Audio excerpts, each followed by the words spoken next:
Nobody calls Han Solo a bitch. Bring him on. I prefer a straight fight to all the sneaking around. I don't know where you get your delusions, laser brain. Oh, come on, bro. It's the wars. Well, Star Wars Celebration has slapped us with a bunch of information, and The Mandalorian speeds towards the season finale. This is The Wars of More. I'm Joe. Of course, with me is my good buddy Doug. Hey, Doug, how you doing this week? Doing pretty good, Joe. How you doing? I'm doing all right. A lot of information this week. Yeah. Whole lot. Like, more than I was expecting, honestly, because the lead up to Celebration was super quiet. Yeah. Yeah. I mean, super quiet. The panels hell, the like panel lists were like very vague. Right. Turns out they did a lot more than I was expecting. And they crammed it into the very vague panel lists. Like,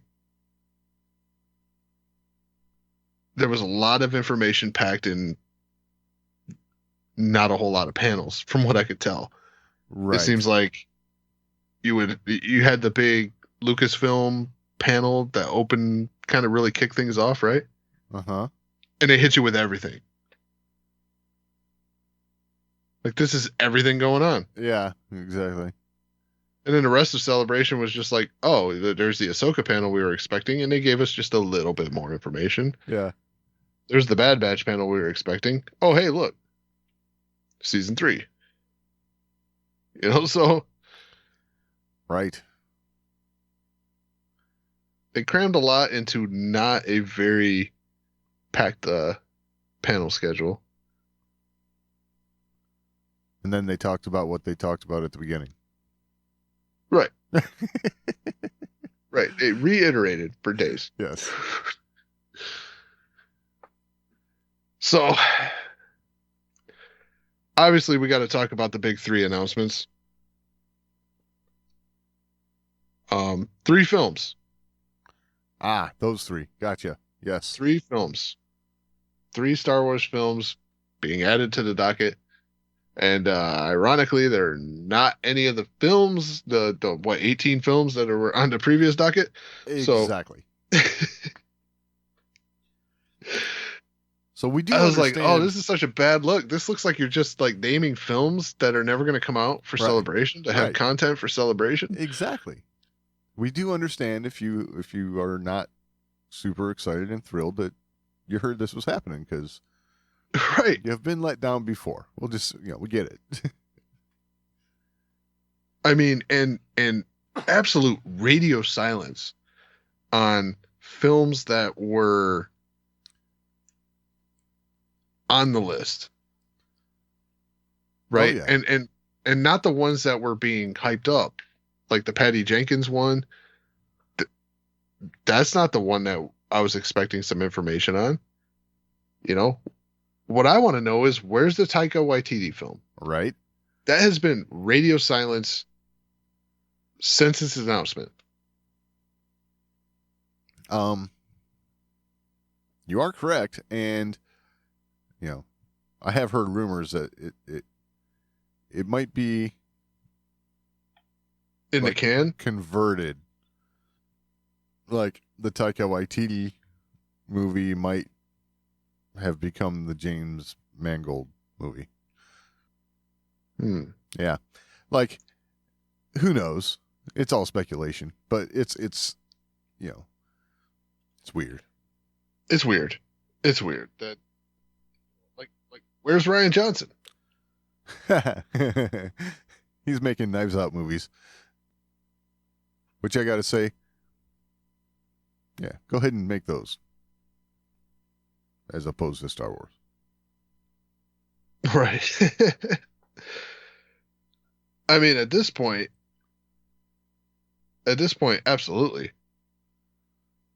Because Star Wars obviously is not your focus.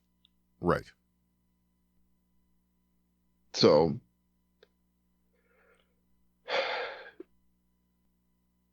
yeah, I mean, and I've seen tons of articles that say, Oh, the three films from um or a trilogy from Ryan Johnson, a film from Taika Waititi, and a film from Kevin Feige have all either been canned or deprioritized. Right. So, like, Yeah, it's funny. I did see an interview with Kathleen Kennedy, and oh yeah, she said nothing's been canned or some crap like that. yeah, nothing's been shelved. No, Nothing's that's the one been she. shelved. And then she Yeah, it goes hasn't on been to shelved. say, It's been canned. she goes which one? Patty Jenkins one. I Oh, think she was no. talking. No, the Kevin Feige movie. She goes, that wasn't even an official announcement. That was a fan thing. Bullshit. Yeah, I know. It was like Anthony Carboni and Andy Gutierrez kind of talked about that on Yeah. This Week in Star Wars. So I don't know what she's talking about, but there's And that. do they still call it This Week in Star Wars? I don't know. Or Whatever is it that like show This is. Quarter in Star Wars or whatever they do now? I don't know. Whenever we feel like putting something out in Star Wars. Yeah. I mean, hell, I think the whole reason they canned This Week in Star Wars, like from doing it like weekly, Uh-huh. is because there were all these projects but no news. Right. So That's the part that gets me, man. It's like, you want to announce all kinds of crap, then, but you're going to be all tight-lipped about what's Well, happening. I think that's they took over Star Wars. They came out very aggressive, tons of stuff, right? Yeah. Lots of films in a very short period of time. Really only had one like straight up fail, Right. but decided to scale back because they're like, well, we probably shouldn't destroy this thing that we spent $4 billion on.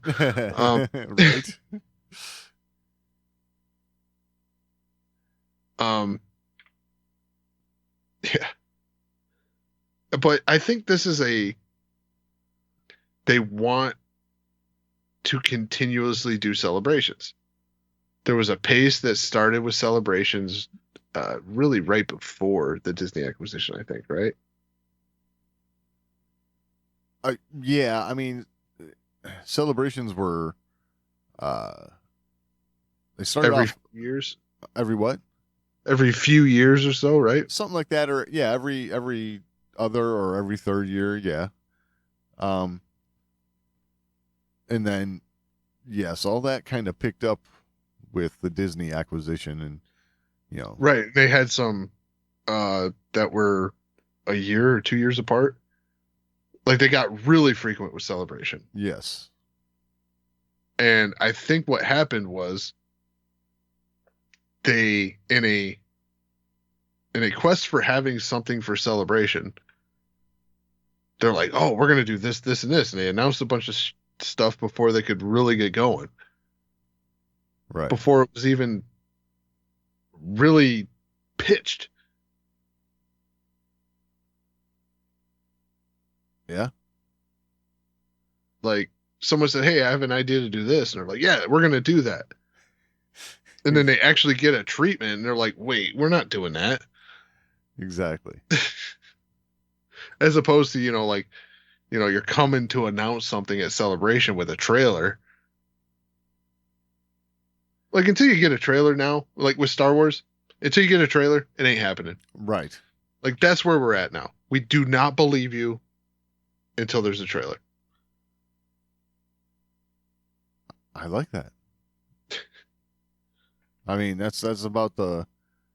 Yeah, I think we're all in the I'll believe it when I see it camp here.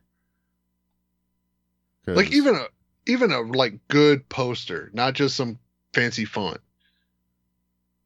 right.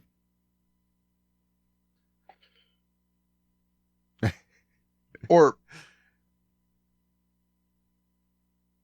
we can be a little more lenient. Just a little bit more. Announce at least one actor or actress. Okay. Announce one of them, and then we might take you seriously. Well, they did that. With what? They announced an actor at Celebration. Oh, yeah. So For the a Ray movie. movie's happening. The Ray movie, yes. Yep. So that one's happening. I truly believe the Dave Filoni one's happening. Yeah. Dawn of the I Jedi, agree. you're on the fence. Yeah, I'm on the fence about that one. Yeah. That was an interesting announcement to me. It's like, look, we've had all kinds of problems with Indiana Jones. We really need James Mangold on Star Wars. Yeah. I mean, no offense meant, but Indiana Jones has kind of been a cluster, right? It's pushed back. It's been this. It's been that. There's all kinds of debates about endings and like all this stuff. Like There's the initial delay, understood. Harrison Ford got hurt. right. That's what he does now. Yes. On every film set and airplane he's on. That's Yep.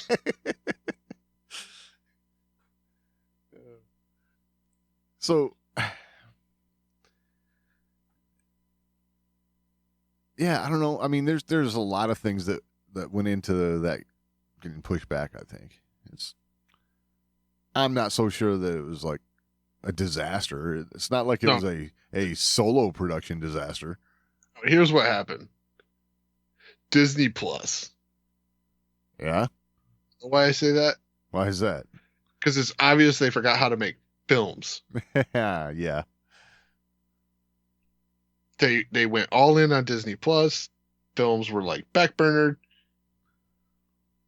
They just forgot how to make films. Right.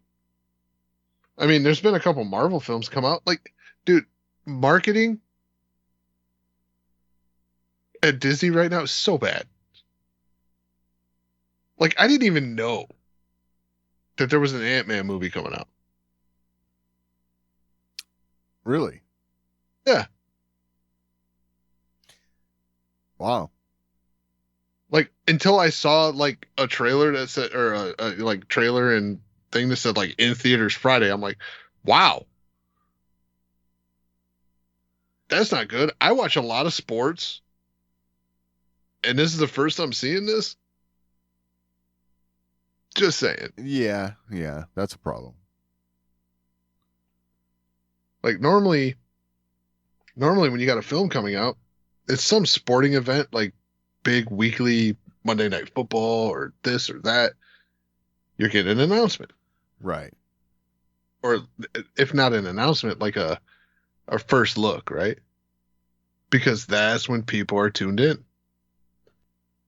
Yeah? I didn't see that with Ant-Man. No, Let's see. I gotta be honest. I was with you. I didn't know there was an Ant-Man thing coming out. Yeah, it came out February 17th. Interesting. Okay. So, but February 17th, when was the Super Bowl? Might have been around that time. Not sure. Yeah. Was there an Ant-Man trailer at the Super Bowl? I don't know. I'm not sure. Well, I watched the Super Bowl and I missed it. Right. Same here. Yeah, and I watched the Daytona 500. Right? Which was on the 19th. I didn't see an Ant-Man in theaters now. Huh. This is Disney. Yeah, that's really interesting.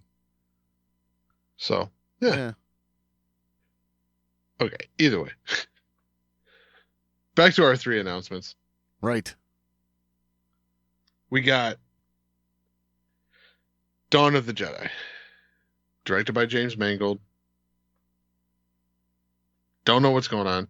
It's other than it's going to be a film set at the beginning, right? The start of the Jedi Order.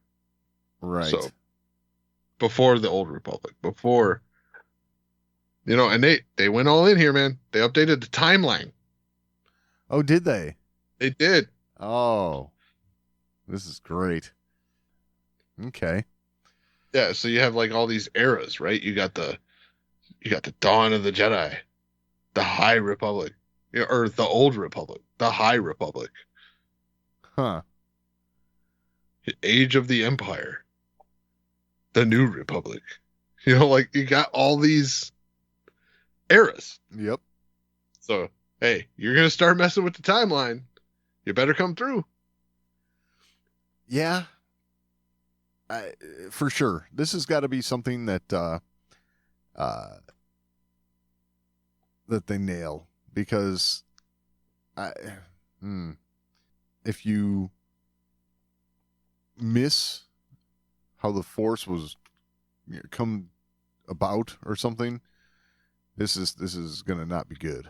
So hopefully they have like a really solid idea on how they're going to execute, because Well, at least we know one thing. okay, what's We that? do Dawn of the Jedi, and Dave Filoni and Jon Favreau have already locked in Tython. Right. So, ha ha. Yeah, I'm just. This is one of those ones. Make sure you do it right. I mean, they've messed with the timeline before, right? Like ASI, BSI, like. Yeah. And then Andor came out and they said 5 years BBY. So just saying. Welcome back. Yep. Yeah. Oh, we're gonna adjust it to the Star Killer incident. Why the hell would you do that? Yeah, that was a dumb idea. Like, oh, we're gonna make it, from the end. Yeah, I don't know. This is a Disney thing, right? This is something that they do. Like it's all about us and our part in this franchise. Right. All the things that came before, it's there. You can watch it, but it's less important. Yeah, but they treated like BBY like it was a Lucas creation. Oh, I know. I know. Yeah. Well, where all that came from, they say, well, that's all Legends now anyway, so it doesn't matter. That is funny. But I mean, it they really did, right? It got treated like it was a Lucas creation, like oh well, you gotta let the past die, Right. Hell, kill it if you got to. Yeah, exactly. I think that was the mantra. Oh, it was definitely the They came out with the just narcissistic. Right. Like, oh, the first line of the new movie. This is where we make things right. Yeah. What? Yeah. Right after when it was right. Oh, yes. You're too funny. All right. Next announcement. Rey. Rey's coming back. They had Okay. Daisy Ridley on stage and everything. Yep. So,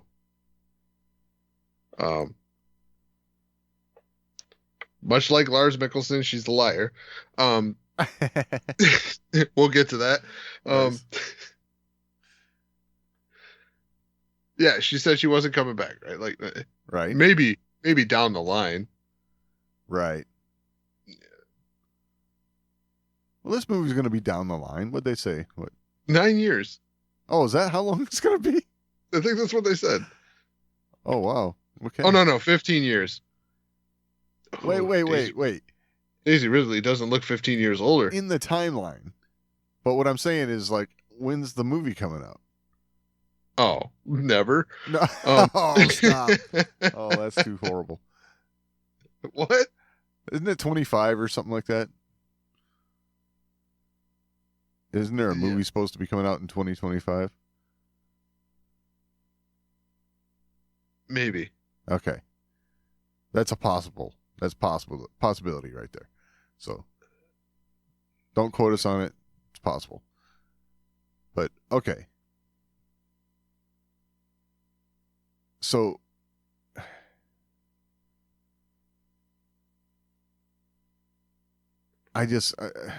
my only issue with this is we heard you. Everyone that said Luke should have had this Jedi Academy and it wasn't destroyed by his nephew and blah, blah, blah, blah, blah, blah, blah. So we're going to have Rey do all that. Okay. Right. It's like, I got nothing against Daisy Ridley. I like her as the character and all that good stuff. It's just a matter of, okay, now you're going to just give her what should have been Luke's story. I don't know. I disagree, man. Let the past die. Yeah, right. No, I don't know. This one as like, here's my hang up. Right? Yeah. There is one thing with the sequel trilogy that if you want to do right by me, and I don't say that as like arrogance. I think a lot of fans would agree with what I'm about to say. I know where you're going. And yeah, okay. If you want to do right by us, let's put it like that. Yeah, because I'm in agreement here. Oh, you know where I'm going? Oh, I think so. All right. If you want to do right by us, you make this announcement, and the only actor that's there is Daisy Ridley. If you wanted to do right by us, you should have had John Boyega standing there with her. Absolutely. Because Finn got the shaft. Yes. Finn got screwed in all these movies. Yes.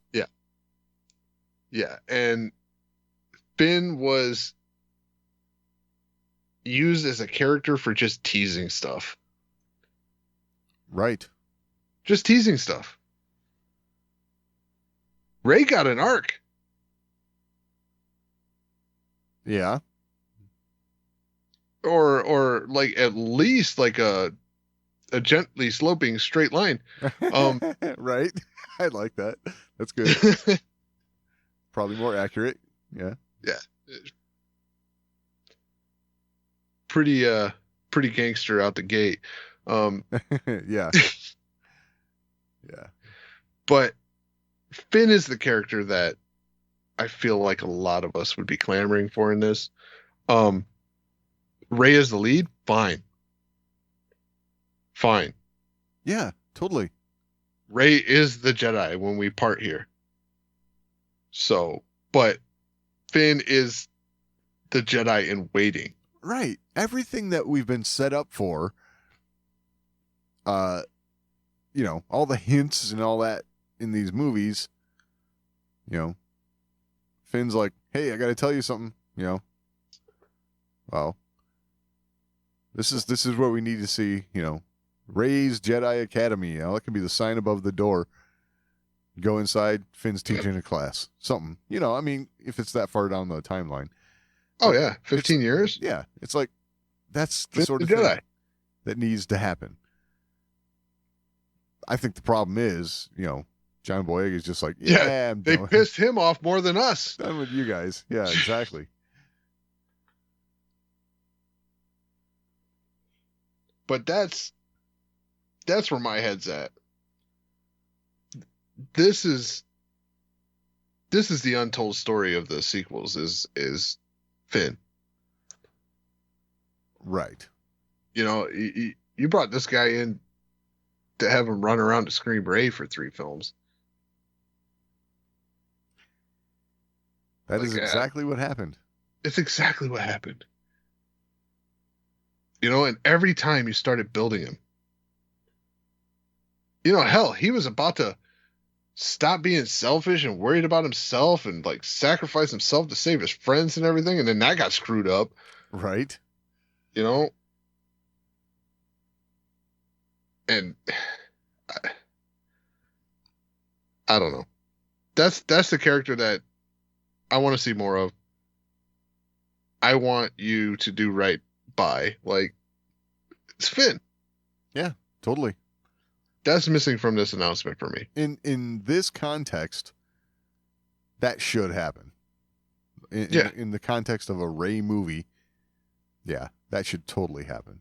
And let's be real here. Are we shocked to see a continuation of Rey's story? No, we got it. You love Rey. You, as a film creator, love Rey. Yeah. That came through loud and clear for 3 films, some Lego movies. Right. You know, like Rey was your, like, we get it.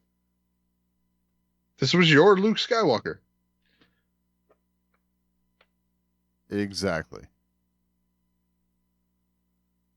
But that makes that announcement all the more like, oh, duh. You got John there? This is totally different. Yeah. The excitement level's totally different.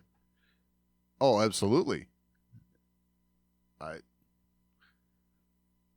feel like this, at this point in time, is where Daisy Ridley, John Boyega, and Oscar Isaac, you know, give them a movie or 3, either, I don't care. This is where they could really shine. You know what I'm saying? Moving forward, you know, from where we're at. Oh yeah, make them the trio they should have been from the beginning. Yes.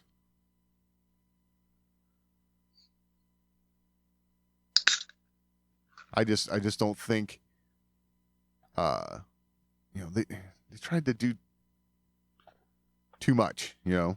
We're going to give you Yeah, well, they did.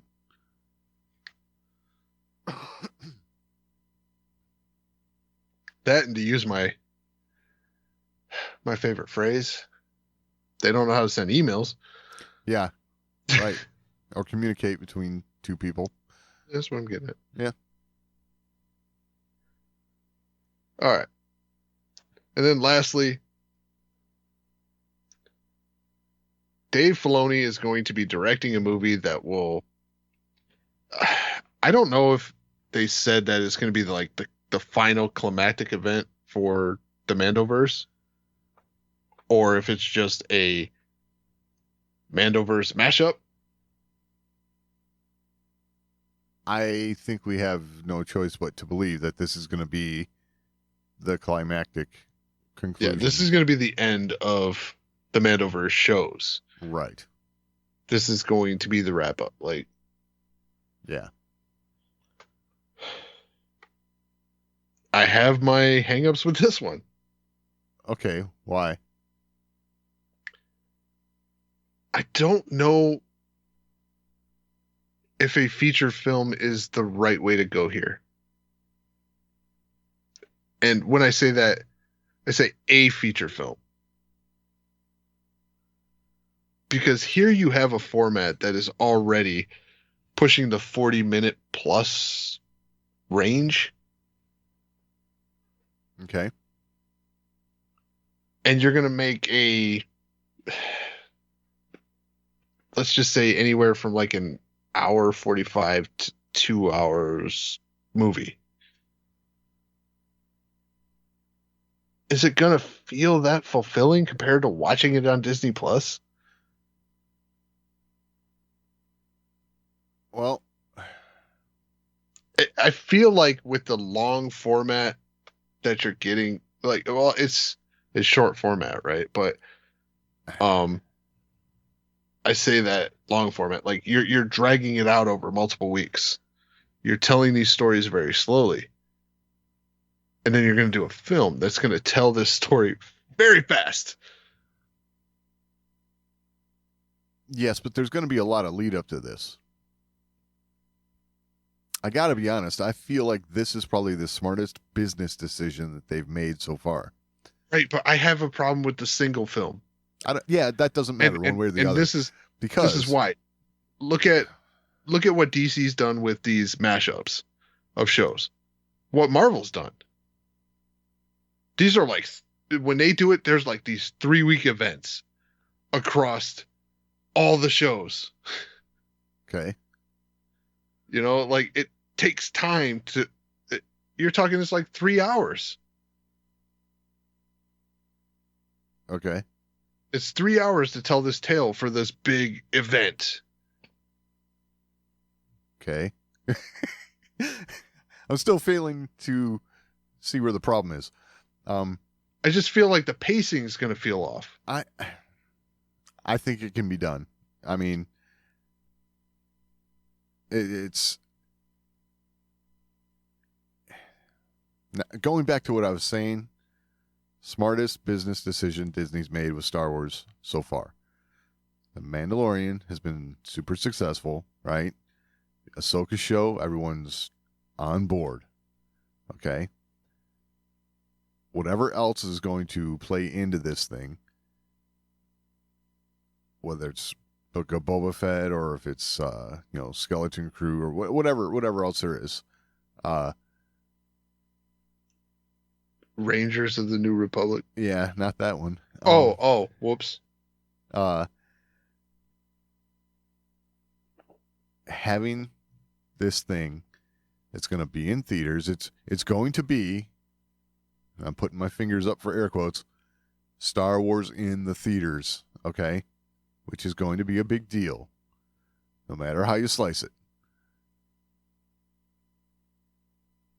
This might be the thing, as we get closer to it, that, draws people back to Disney Plus so that they can get up to speed on what they need to see prior to going to this movie.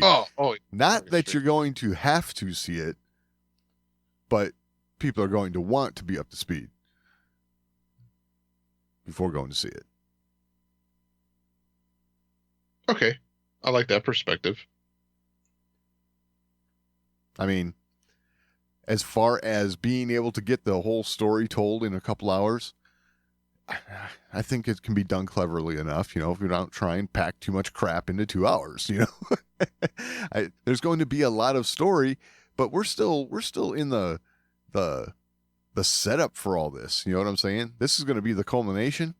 We're still setting all the pieces in place.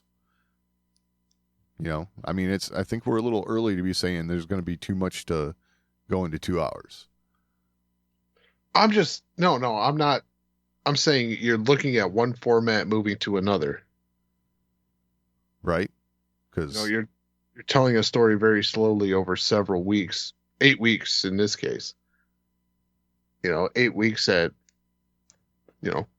35, 45 minutes an episode. Uh-huh. This is, and they're not telling a huge story over a long period of time, anything like that. Like, and then you're going to go to a film. Like, is this just going to be one battle that's going to take 2 hours? No. That's what I'm getting. Like, it's just the way you're telling these stories, and then moving it to that. It could feel disconnected. That's all I'm saying. It could feel disconnected. Possibly. I hope it doesn't. Okay, I'm going to have the optimistic outlook on this one. I think they can definitely pull it together. If there's anybody who can, it's going to be Dave. I think Disney and Lucasfilm are finally starting to realize if this franchise has any kind of future at all whatsoever,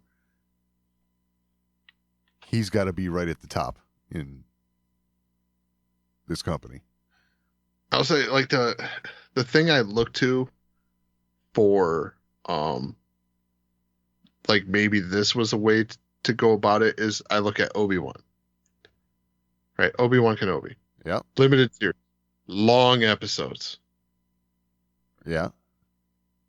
So like maybe a limited series may and I know I'm judging before it's here, but I'm just trying to wrap my head around a film to wrap all this up. Like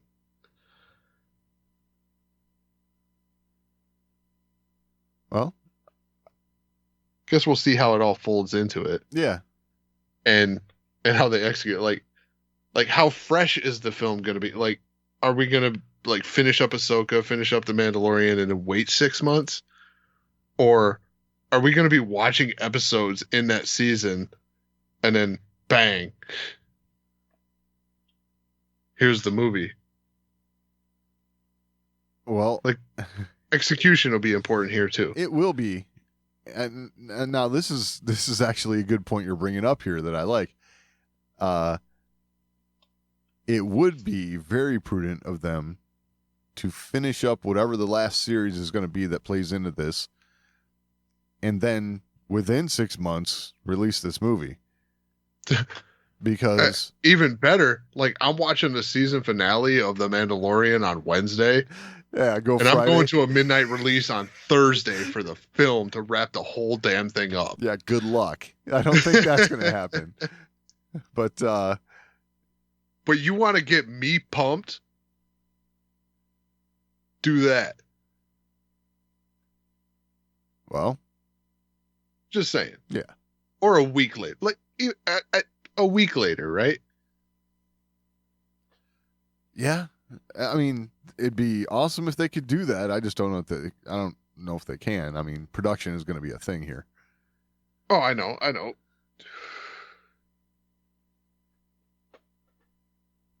But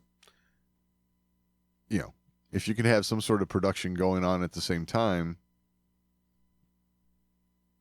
so that yes, maybe 6 months later or something, you could have this movie release. It's going to be fresh enough in people's mind. All this stuff. See, that's kind of what I'm getting at. This could be a huge surge for Disney Plus, because if the next Star Wars movie is going to come out and it's like, yeah, you could go see it, you could understand what happens within the movie, but you're not going to have the greater context that everybody else has. Okay. I'll say this, though. If you got 8 weeks of telling me to order my tickets now, as I'm watching each episode, Right. There is that. that might work. Unless it sucks. I guess that's the problem. Like, if that season sucks. Oh, God. Don't even say that. Jeez. Hey, you gotta ask, man. Hey, what if it sucks? Like, Yes. As our one of our resident fanboys references. Yes.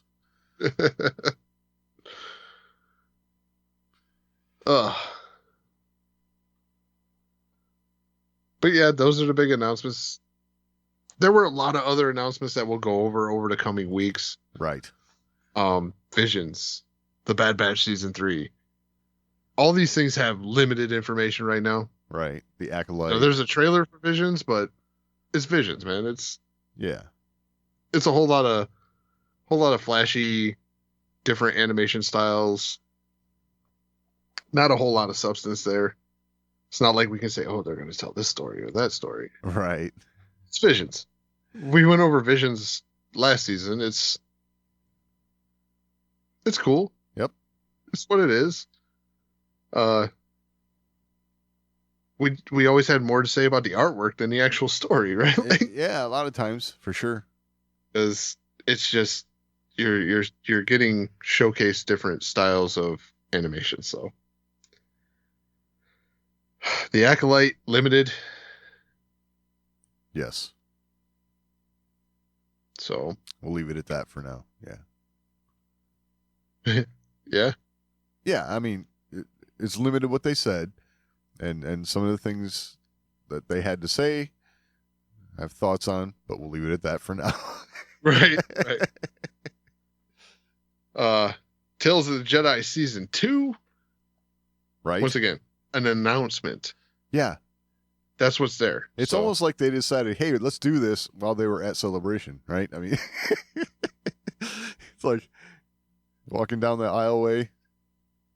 Dave sees Kathy. Hey, I got an idea. Let's do Tales of the Jedi. Yeah. I think it went the other way around. Oh, true.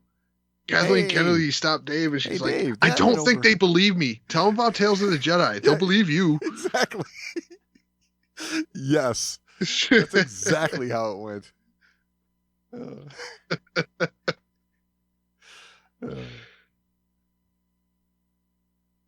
I like it. Yeah, they announced 3 movies, and we're like, yeah, I think the only one that I'm sure is going to happen is the Mandoverse one with Dave Filoni. Right. Executive produced by Jon Favreau. These guys haven't been feeding us shit. So, Yeah. all right. The Mandalorian. Oh, yeah, that happened. That happened. This is our final episode before the season finale. Yes. Can't believe we're here already. Penultimate episode.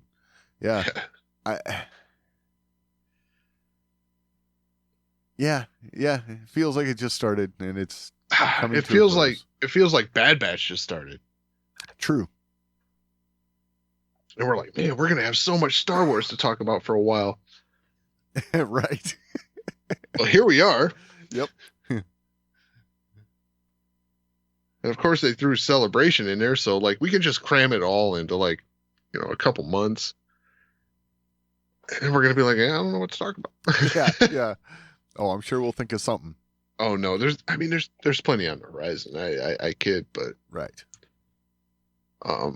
and as time goes by, especially with this season of The Mandalorian, it's been kind of wacky. But I think as time passes and we get time to reabsorb, put it in context after the finale, that's always a thing. You get the finale and the whole season, you have to reevaluate. That's pretty typical, yes, of how So- things go, yeah. We're going to have plenty to talk about, but so what we're looking at, season 3, episode 7, chapter 23, The Spies. Yes. Spies. Spies. They clearly laid out one spy force at the beginning. Yes.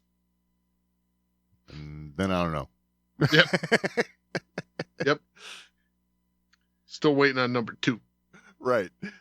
to justify spies. Right. I got nothing. Yeah, I got nothing too. I no clue. No clue. They did say something in a way that would absolutely infuriate me. Yeah. Yeah. And not to jump right to the end, but gonna do that. Okay. We do that a lot. It's okay. I know. But this is kind of necessary because we're laying out there right now, spies, Right. plural. Yes. And we could just be overanalyzing this.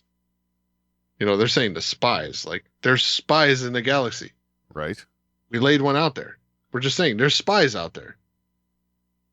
Uh-huh. Why are you looking too far into this? Like there's supposed to be 2 because we said spies. No, Yeah. we're just saying there's spies. So that's one angle. Yeah. Except you got a problem here is you got Jon Favreau and Dave Filoni, and I feel like they do everything for a reason. I would tend to agree with this. Yes. Using the plural there is not an accident. It's not a generalization. It's not like There's another spy in here that we're not noticing. And something happened that, after the context of the finale, I'm sure is going to make sense. But, Yeah. I'm sure after next week, we're going to go, oh, crap. They laid that out there for us. That's very possible. So, but back to where I was going with this. They said one thing that I was like, wow, if he's a spy, this will infuriate me. And that was when Gideon said to take Din to the debriefing room. Oh, Not a holding cell, right. the debriefing room. Huh. Interesting. I'm having a hard time with that one right now. Oh, yeah, that's why I said this would straight up piss me off. Yeah, exactly. I don't think that would work. But at the same time, I'd be like, holy crap, you got me. Man, if they did that, I think the next thing we'd see is like newscasts, Star Wars fans take to the streets, riots everywhere, something like that. Because everybody would be upset about Din being a... Yeah, because then we're going to get the Spy. rest of the flashback, and the separatist battle droids are actually defending Din's homeworld Oh, against the Mandalorian invasion. Oh, God. Yeah. Yeah, that would not be good. Just saying. Oh, wow. Everything we built up in this show was a lie. Just the ha! Yes. Dang. So, I mean, and let's think of this. This dude was able to show his face to an Imperial computer and get access. Oh, stop. Oh, stop it. You're justifying Hold on. this now. Oh, my God. Hold on. Hear me out.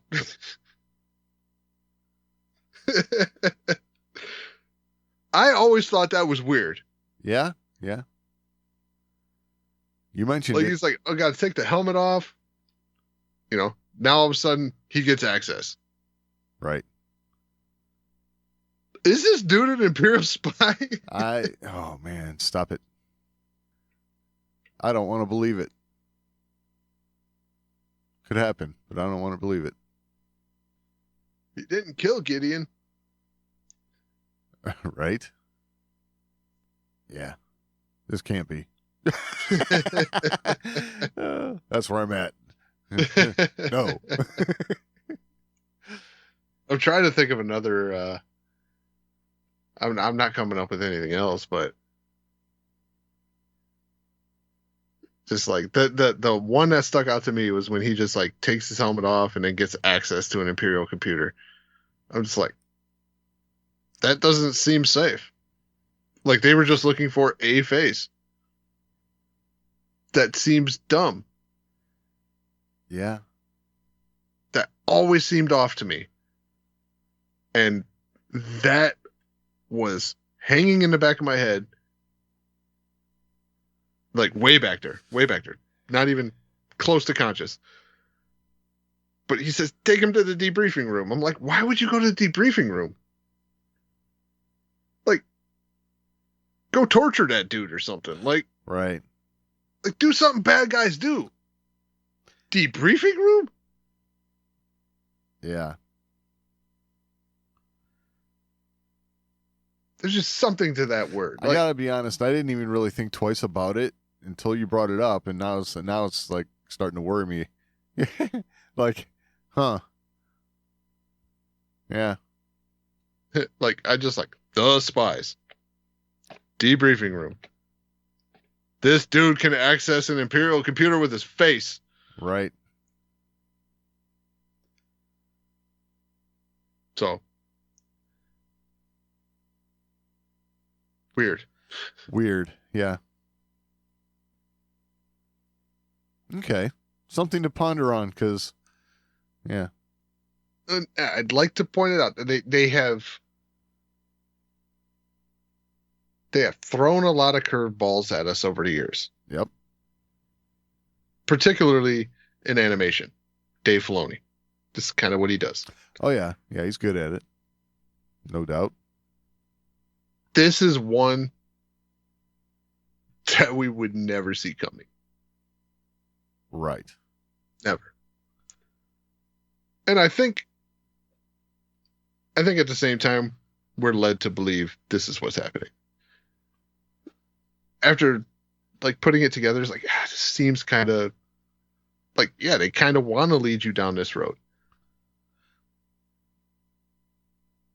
Yeah. I could see him doing that too. I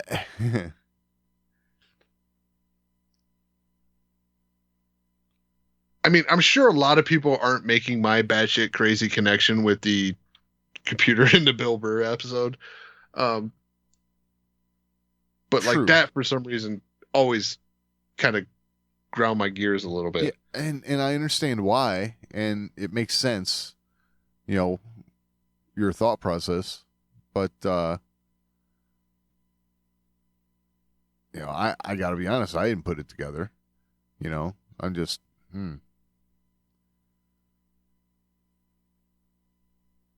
I've seen other theories out there. Yeah. Yeah. There are people saying the armor is the other spy. Why? Well, I've seen some rationales that are kind of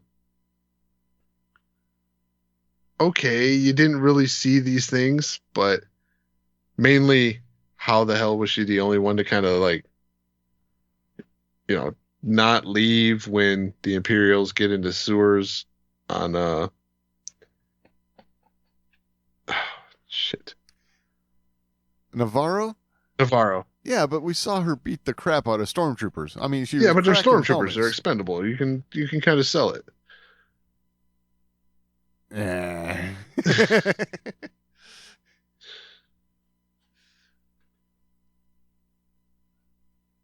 But yeah, there's kind of like she got out of the way there.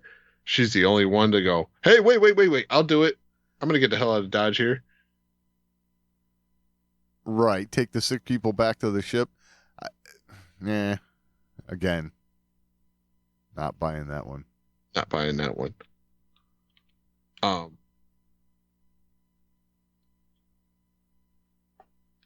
There are other people like pitching that it could be wolves.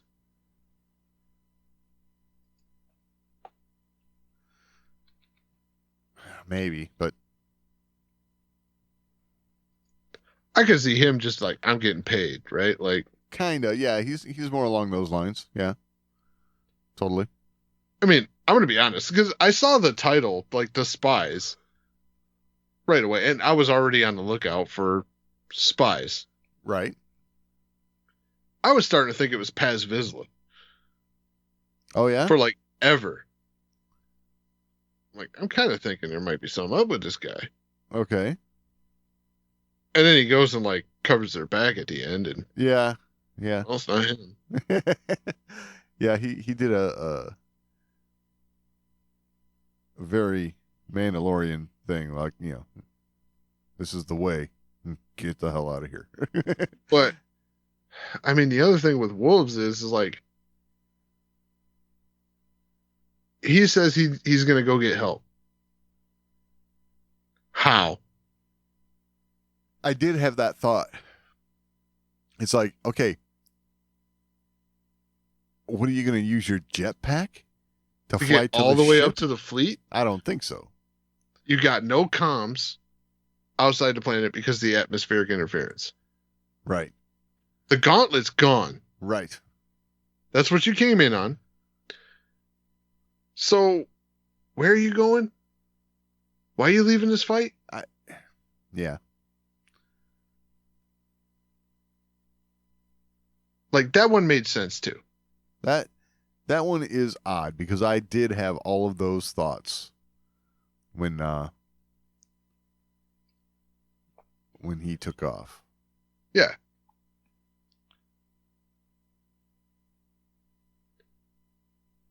Yeah, that one was weird. I don't know where he's going. Yeah, me neither. So, I gotta ask. Yeah. Praetorian Guards. Okay. Paz Vizsla. Yes. Was this the most underwhelming,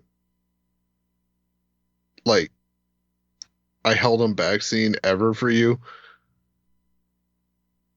Underwhelming. The Praetorian Guards and the way he got defeated here was so underwhelming to me. I felt like it, okay, even Kat was walking by and goes, "Wow, I felt that could have been done better." I'm like, right? She watched 20 seconds of it. Really? Yeah. And just watching this like slow motion, like, and he even made the move, like he grabbed the blade and like pulled it into him, Yep. right? Like he was gonna straight up mess that dude up, Right? and he didn't. He just got another one like right through the shoulder. Yes. I'm like, that was kind of underwhelming for me. He was able to fight off 50 guys, and these 3 things come in and swing these blades real slow, and he just loses. I don't know. Yes. I see what you're saying, but I feel like it's supposed to It's supposed to make Rey and Kylo Ren look good, yes. Exactly. because a Mandalorian just got his ass kicked. By 3. and- Yep. It didn't look good. Didn't look good. The Praetorian Guards here for me, this was dumb. Okay. Like Okay, here's my other question. Yeah. What's the point of Praetorian Guards? Well, apparently to protect the leader. What leader? The guy who asked for it? Gideon. Yeah. So, where are these guys coming from? I don't know, Gideon's apartment. He said, "Go get him." I mean, I don't know. Okay. No, I'm just asking. Like, Well, he requested them. he requested them. I understand that, but like, there is not a precedent for Praetorian Guards in the Empire.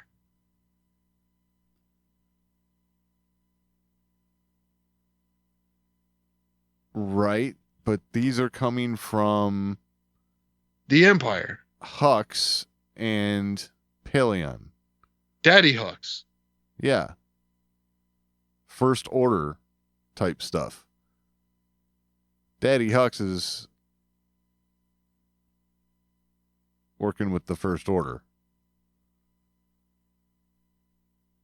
Was he? Yes. Did they say that? This is a what was the name of that crappy trilogy of books?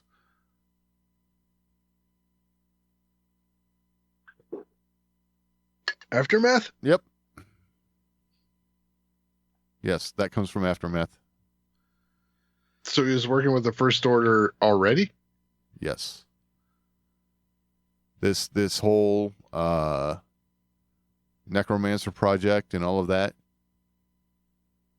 Yes, it was all part of that. So Did they talk much about Praetorian Guards in Aftermath? you're missing the point. No, I'm not. Yeah, you are. No. Yes, you are. Because it's all got to do with the First Order. Does and the it? First Order had the yes. No, Snoke had Praetorian Guards, not the First Order.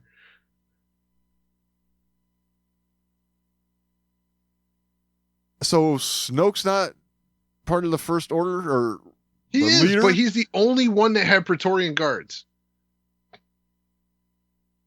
Yeah, like 25 years later. I know. So what's I your just- point? I mean, What you're the not hell making are any these sense. guys? Where'd it come from? Why I can't mean- they take a Mandalorian down in slow motion? Oh my.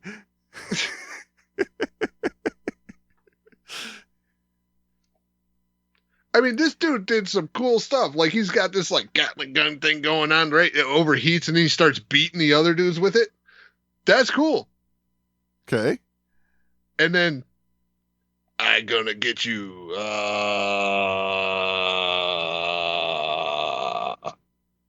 Yeah, that's how that went. Wow. It's funny. I didn't see it that way. I don't know. Oh, okay. But I don't know.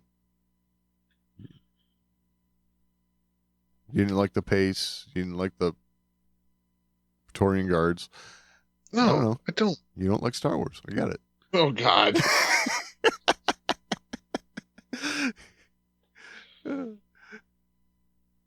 Look, at least the other Praetorian Guards, like, their weapons, like, was split in half and, like, turned into a whip all of a sudden. And you got one with nunchucks, and then, like, I don't know. Well, clearly, different Praetorian Guards have different weapons. You know? It was just like after the big old battle. It was just like that was weak. That was Huh. weak. Okay. I just watched this dude fight another Mandalorian with the same vibroblade. And it was this fast pace, like slamming each other to the ground and like and then I just watched I'm gonna get you. It's like, come on. Huh. I thought it was a little weak. Okay. I thought it worked out okay, but Okay. you know, it was sad to see him go. I will say that. For sure. For sure. Just felt like he deserved better.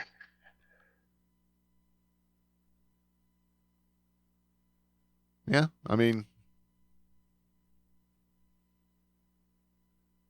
I think he went down the way he would have wanted to go down, for sure, in I battle. mean, are we just to assume that Praetorian Guards are just Imperial Guards with a new name?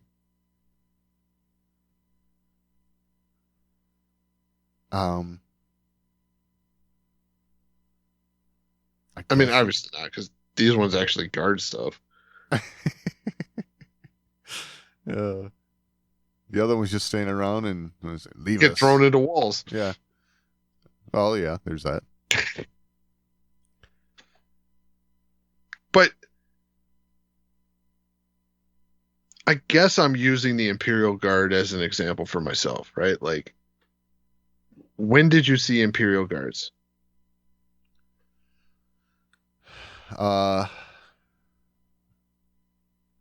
Episodes 3 and 6. Right, but with who? Oh, Palpatine. Yeah. Yeah, exactly. Right. So this whole power dynamic thing, okay, that you know, like who's the boss here? They were making that quite clear at the beginning of this episode with this Shadow Council that, you know, they're waiting for Thrawn, and clearly,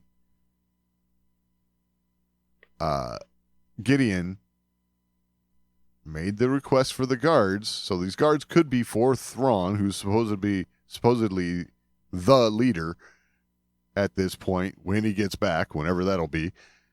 But he requests the guards because he has this Mandalorian problem, and it was Right. granted because they knew that base is on Mandalore. They need to save that base. So, I know I'm nitpicking here. Yeah, you do that. I know. But, okay. So why weren't they just guarding these officers anyway? What were they doing? if they're Thrawn's guard, what were they doing? They weren't guarding Thrawn. No one knows where he's at. I don't know. I mean, maybe we'll find out next week. I don't know. I need Praetorian Guard. And they're going to show up and slow motion kill Paz Vizsla.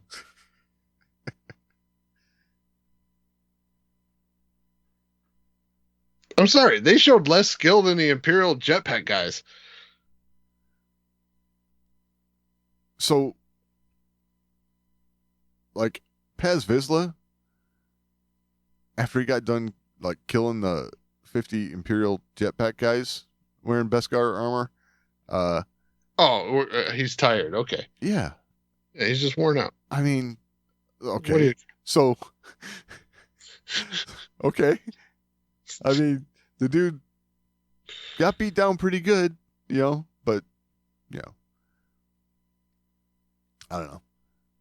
Everyone's got to be Superman, I guess. No, I'm just like, okay, Yes! what's the point of- I mean, what else are you saying? it just,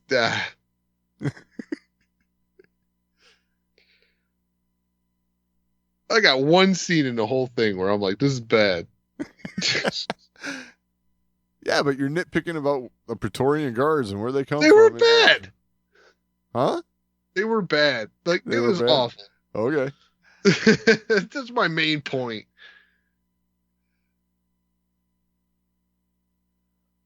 It was I thought, an overexerted effort to connect something too early. That's my main point. Well,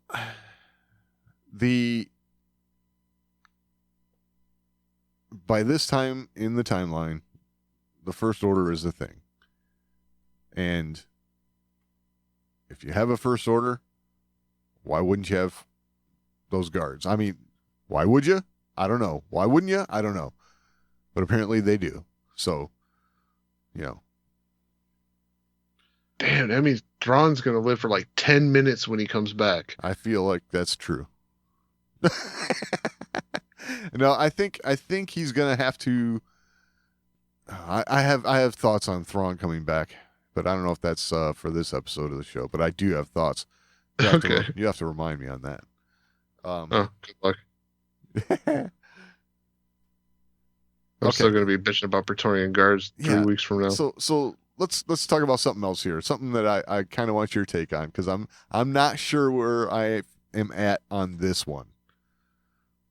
So IG-12. How'd you feel about this for Grogu?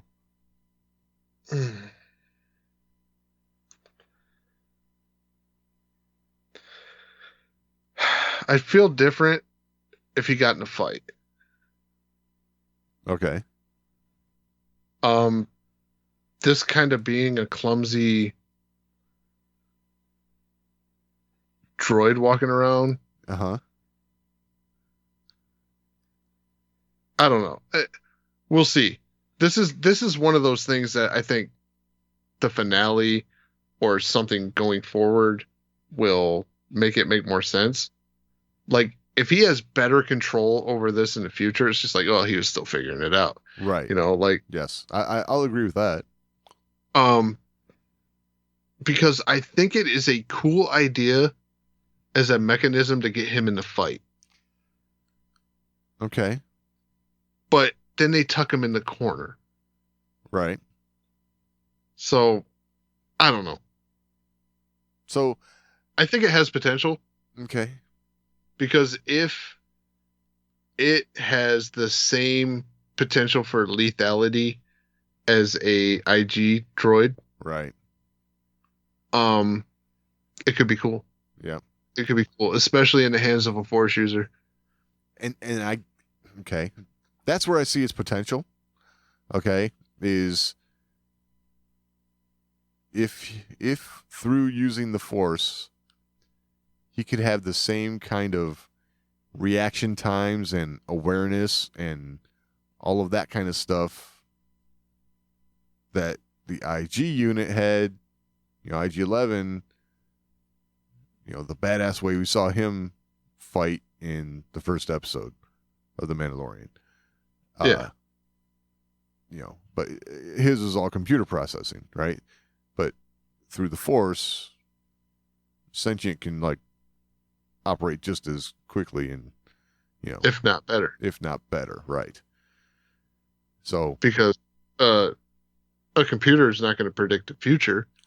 true. It's going to have potential outcomes, but it's not going to be predicting the future. Whereas a Force user is kind of in tune and seeing things before they happen. Right. So Now, I will say, in the hands of Grogu, this thing could be pretty sweet. could be, yeah. Its execution for this episode, Right. I have to say, I'm not a giant fan of mechs and stuff. I'm not the biggest fan of the person getting into the big giant robot and controlling it. For whatever reason, I don't know why. I'm more the type of person who's like, hey, get into the spaceship and fly it, cool. Into the giant robot, So not a gun fan. and not so much, you know what I'm saying? Aware of it, get it, but it's just not my thing. It almost feels like you're crossing the streams a little bit with this, I get it. I just, like I said, if it's a method to get Grogu in the fight, I like it. Because he could use something like that really well. Right.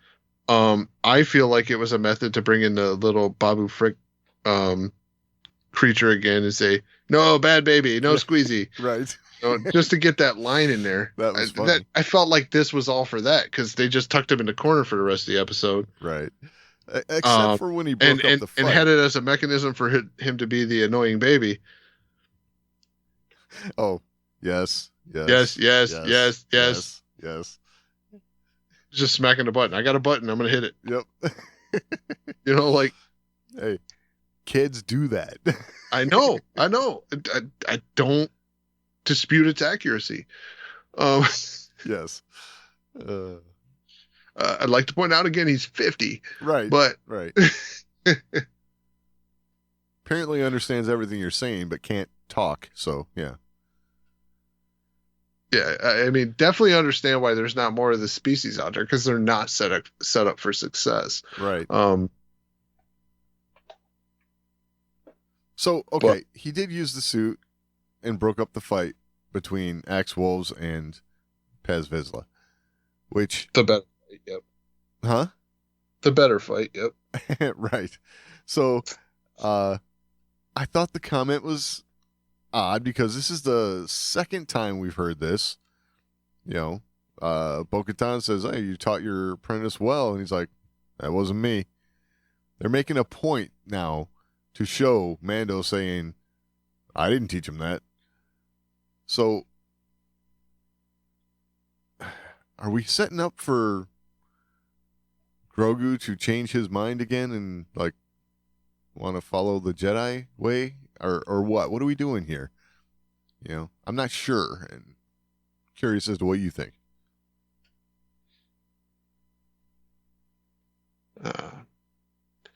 Maybe they're setting up for Luke to kill the heir to the Empire. I don't know.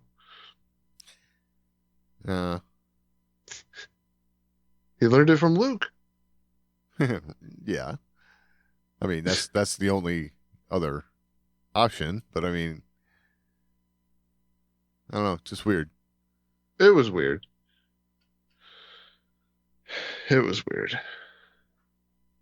He's obviously got a different morality code. Right. I don't know. There was a couple weird Grogu moments in this episode for me. Yeah. Like the little nod. Yeah, the nod was funny. Yeah. I was like, Wow, he just did that? Okay. So I do want to bring up, shortly thereafter, the ship got attacked and they go underground. And as they engage with these Imperial Mandalorians, call it that. They got Beskar armor, jetpacks. I have to say that fight scene was pretty cool, because when they brought the fighting close in, it was a lot of like John Wick type moves. Like, you know, you knock the guy down and it's like point blank, bam, bam, you know, that kind of stuff. It's like, ooh, that was cool. You know, what do you call it?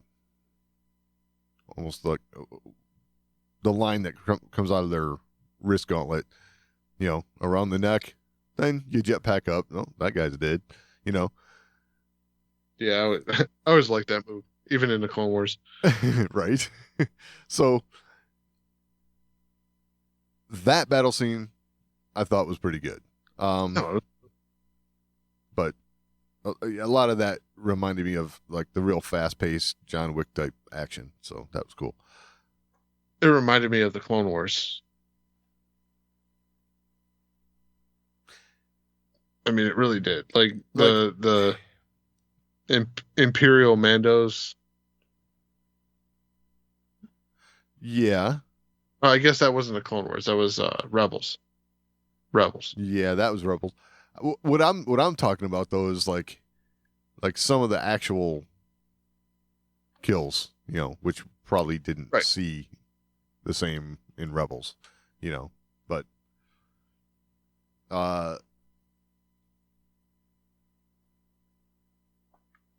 yeah, I don't know. I mean,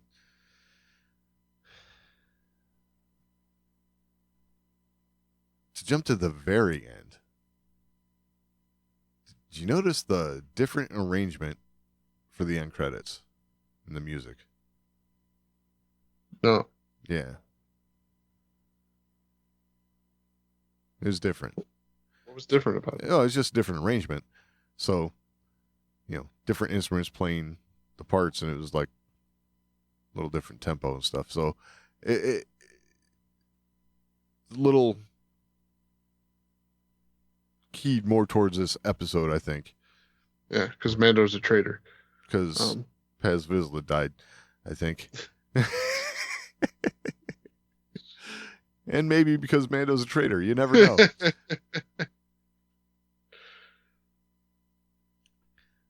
We'll have to see.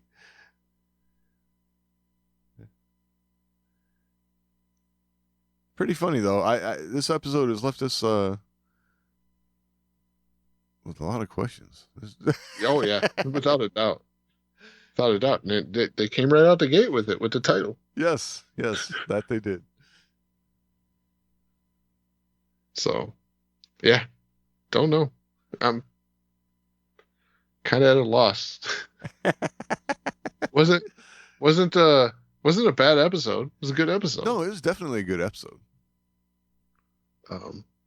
But definitely has some hangups for me. Apparently all non-warranted because I just hate Star Wars, but yeah. Well, I mean, you know, we established that a long time ago, didn't we?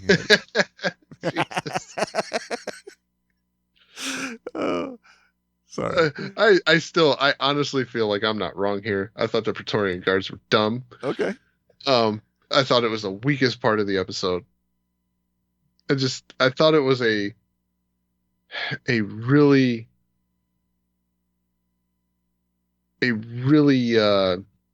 far-reaching and weak attempt to connect the stories. That's just me. Everybody's entitled to their opinion. Sure. I don't think it's weak. I think they're just beginning to connect these stories, is what it is. I mean, I think we're just starting to see pieces of how they're doing it. So. Okay.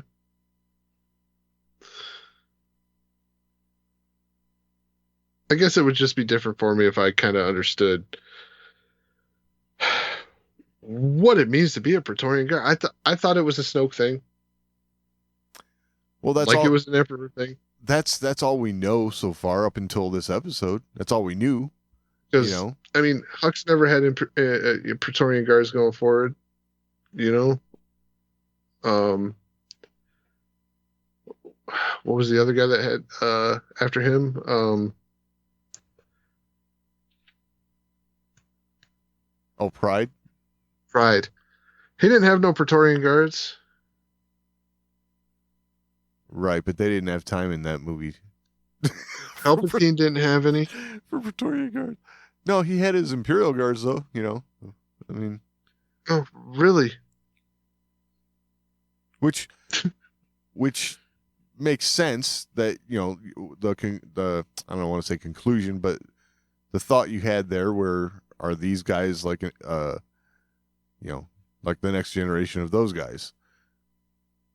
I mean, it's a valid thought. Hey, but why wouldn't Muppet Palpatine upgrade?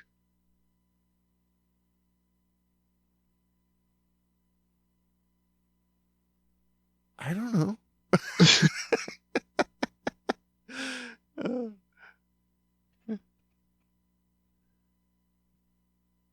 I mean, because these guys can obviously control time. Control time. Another, slow motion kill joke. Oh, gotcha. I know, weak. As weak as Praetorian Guards. Nice. I'm sorry. Those they really rubbed you the wrong way. point of the story.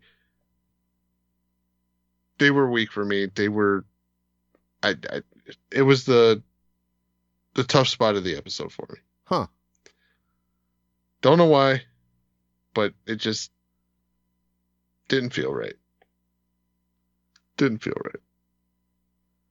So I And gotta I'm be picking honest. on it because it's the only time in this episode that it didn't feel right. I was just gonna say, IG-12 felt better than Praetorian Guards. most of this stuff felt okay to me. Like I dug most of it. Yeah, IG-12 was probably the weakest part for me. But Ugh. to me, I thought that had a point. yeah, I don't know. When I think mech, I don't think Star Wars. Right. I get that. But,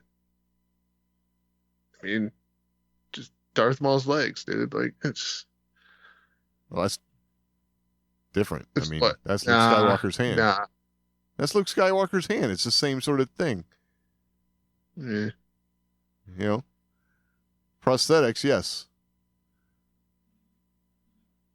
A vehicle that looks like a biped. Yeah, it just doesn't. It's not worse than spider legs for me.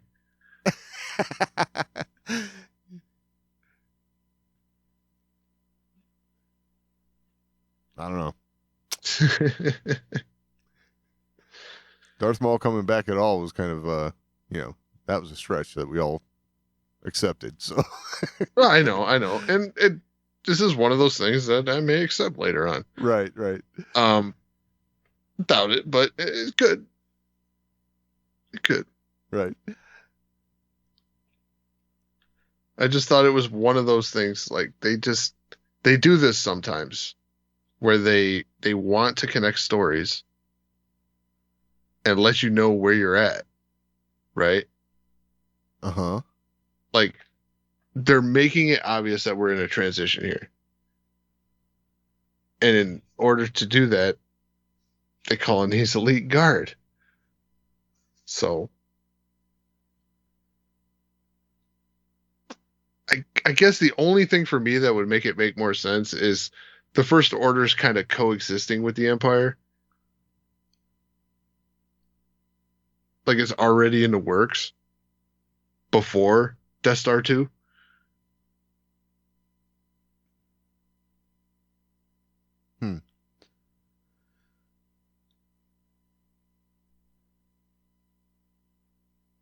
I'm not sure about that. I don't know. Why? What makes you say that? Just like it's just the where do they come from? What's their purpose? Like the idea that Praetorian Guards are made up by the remnants of the Empire before the First Order is they're like a royal guard. Like, you have a leader, you have a purpose, and your leader's missing, so you want his guard. Like, that just doesn't sell it for me. Huh. Like, I don't like, and these other guys are just like, oh, we're trying to sell this, like, we're a shadow council, we're trying to sell this independent thing. Who were they guarding? So What were they doing? What was their purpose? right. If you don't have a leader, it doesn't make sense to have a royal guard. So we don't have like enough information to answer any of your questions yet. So And here's one of the cool aspects. I shouldn't say cool aspects, but one of the things about royal guards, right? And what makes them so good is their dedication to who they're guarding. Typically, when you have a royal guard, your royal guard, they're true believers, man. They're dedicated to the person they're guarding.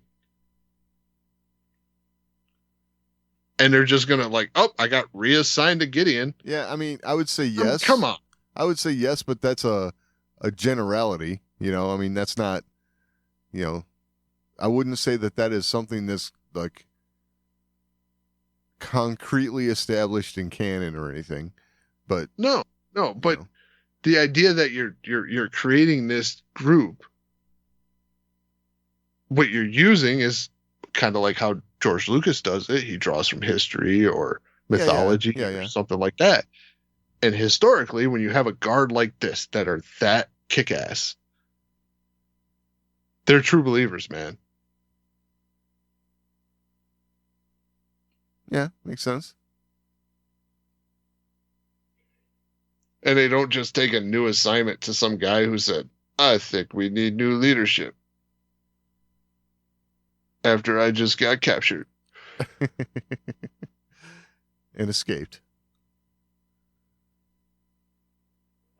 So, yeah. Just one of those things. I always thought of the Imperial Guard or the Praetorian Guard after they introduced it with Snoke, as they're zealots, man. They're all in.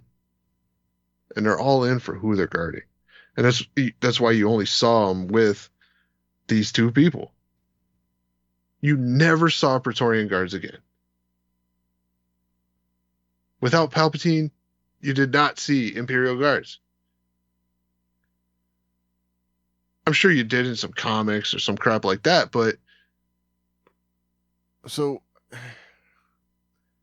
yeah, I mean, going down that road, I always had an issue with those guards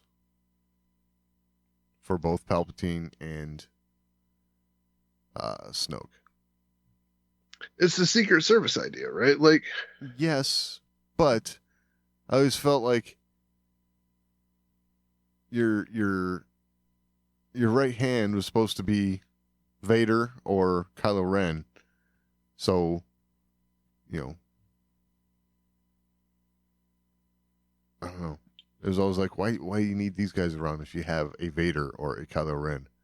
oh no, because he used it like a right hand in like a biker gang. That's the one out there doing all the killing.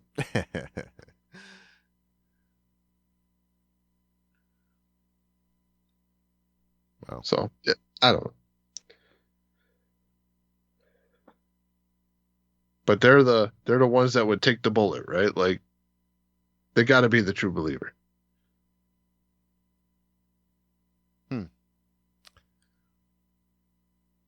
Definitely interesting thoughts. So, well, all right.